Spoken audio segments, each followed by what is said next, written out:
According to government data, heroin deaths in America now outpace gun homicides. Think about that for a second.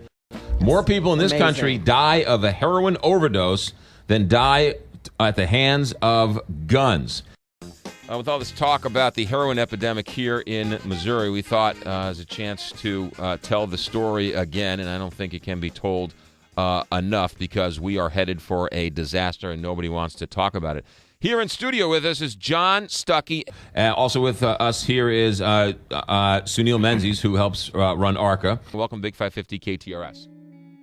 How bad of a problem is it? I mentioned there are more people dying of heroin than gun deaths, which is a marker which is would have been unheard of 5 years ago. How bad is the heroin epidemic here in the St. Louis metropolitan area? It's the worst it's ever been. I mean, last year they're saying some 437 reported deaths, right? That's reported deaths. This is one of the worst epidemics we've seen that now has broken down every barrier that we think, whether we're going down to East St. Louis or you're going to the most influential families.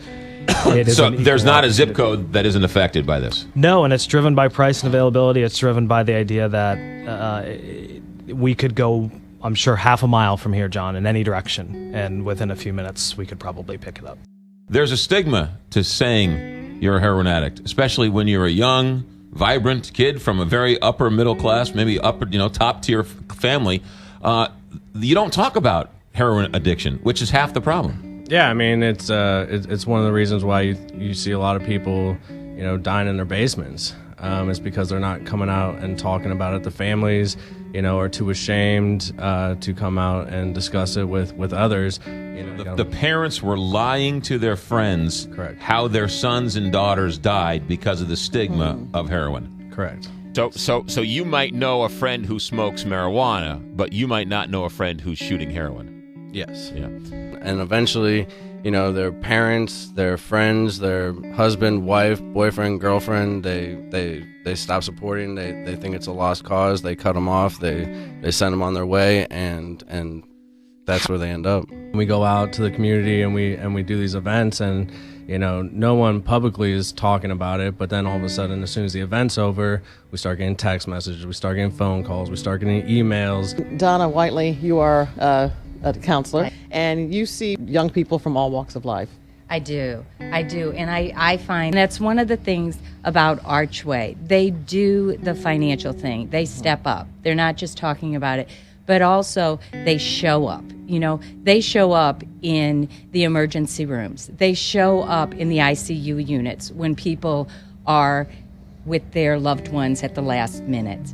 Through all of that, a lot of the people that are now involved with ARCHway are involved because ARCHway showed up at that time when you are just totally devoid of any kind of emotion, of any kind of energy, of any kind of strength. And even if it's not possible for my loved one, we're going to save somebody. So we've talked about this for years, and it goes back to Donna's point, ARCHway shows up. John practices what he preaches, that it's not an acute...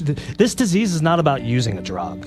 It is because it freaks people out, and it's what kills you, and it's what makes you sick. This disease is about people being able to say, I'm emotionally healthy. And so John understands that being emotionally healthy is a battle for all of us on a daily basis. And in an effort to make sure that he puts a gap between himself and this drug that scares the hell out of everyone, right, he continues to practice what he preaches, that this is a long-term chronic illness, just like diabetes, hypertension, cancer, or those types. At the end of the day, it's, you have to be willing to stop, and that's the first step. And once you're willing to stop, getting on the right medications for it, Suboxone, methadone, those types of things. I never took that obsession away for me.